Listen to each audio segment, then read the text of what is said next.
Hello बच्चों, चलिए प्रश्न को पढ़ते हैं और समझते हैं। किस प्राकृत संख्या के लिए सर्व समीका 2 की घात n बड़ा होगा n का वर्ग मान्य है। तो हमें इस सर्व समीका में n का मान ज्ञात करना है। बच्चों, प्रश्न को हल करने से पहले हम प्रश्न के लिए मुख्य अवधारणा लिख लेते हैं, जिसकी सहायता से हम इस प्रश्न को हल करेंगे। तो अवधारणा मुख्य अवधारणा में हम यह बात करेंगे कि प्रश्न को हल करने की हमारी क्रियाविधि क्या होगी। तो सबसे पहला हमारा काम होगा कि जो भी सर्व समीका है, सर्व समीका को P ऑफ n के बराबर बराबर मानना। सबसे पहले हम सर्व समीका P ऑफ n के बराबर मान लेंगे। उसके बाद सभी सभी प्राकृत संख्याओं सभी प्राकृत संख्याओं पर हम इसकी जांच करेंगे। जांच करना, तो ये दो बातें हैं। आइए अब हम प्रश्न को P ऑफ n के बराबर मान लेते हैं। तो माना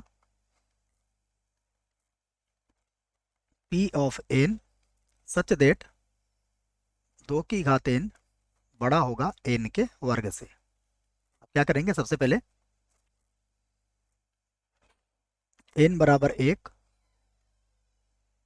रखने पर देखिए तो ये बन जाएगा P ऑफ 1 सच दैट, देखो 2 की घात n ये 2 के बराबर होगा, और 1 की घात 2 ये 1 के बराबर होगा, जो क्या है, जो असत्य है। तो ये तो असत्य हो गया।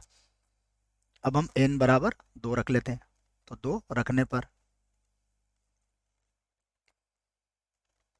देखिए तो ये बनेगा P ऑफ 2 सच दैट 2 का वर्ग कितना हो जाएगा, देखो 2 का वर्ग 4, यहाँ भी 2 का वर्ग कितना हो जाएगा 4, जो क्या है, असत्य है। ये भी असत्य है। अब हम n बराबर कितना रख लेंगे, इसमें 3 रख लेंगे। तो n बराबर 3 रखने पर ये बनेगा P ऑफ 3। यहाँ देखिए 2 की घात 3 कितना हो जाएगा 8, और यहाँ पर अगर ध्यान से देखेंगे तो 3 का वर्ग कितना होता है 9, जो क्या है, असत्य है। ये भी असत्य हो गया। इसका अर्थ हुआ n बराबर अब क्या रखेंगे, 4 रखेंगे। तो यहाँ पर n बराबर 4 रखने पर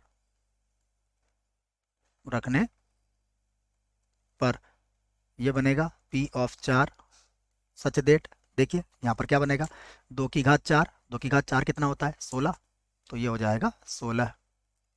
उसके बाद बड़ा है, यहाँ पर देखिएगा 2 की घात 4 तो हमारा 16 हो गया, और अब ये 4 की घात 2, 4 की घात 2 भी कितना होता है 16 होता है, तो ये हो जाएगा 16, जो क्या है, असत्य है। असत्य है। आगे देखते हैं। अब इसमें n बराबर 5 रख लेते हैं। 5 रखने पर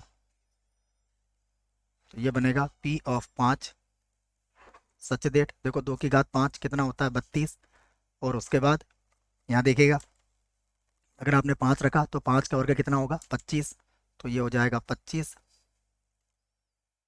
जो क्या है, सत्य है। सत्य है। इसका अर्थ हुआ n बराबर 5 में मिल चुका है, सत्य है। हम एक बार और इसकी जांच कर लेते हैं, और n बराबर 6 भी यहाँ पर रख लेते हैं। n बराबर 6 रखने पर तो ये होगा P ऑफ 6, देखिए 2 की घात 6 कितना हो जाएगा 64, और इधर 6 की घात 2 कितना हो जाएगा 36, क्या मिला, जो सत्य है। तो अब हमसे क्या पूछा गया था, देखिए कि किस प्राकृत संख्या के लिए सर्वसमीका मान्य है। तो हमें पता लग चुका है, तो हम यहाँ पर लिख सकते हैं अतः अतः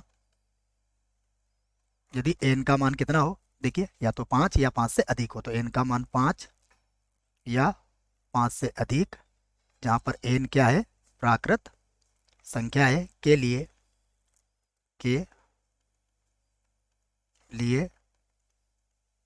सर्व समीका क्या है, 2 की घात n, 2 की घात n और n की घात 2 मान्य है, मान्य है। आशा करता हूं बच्चों आपको इस प्रश्न का उत्तर समझ में आया होगा। धन्यवाद।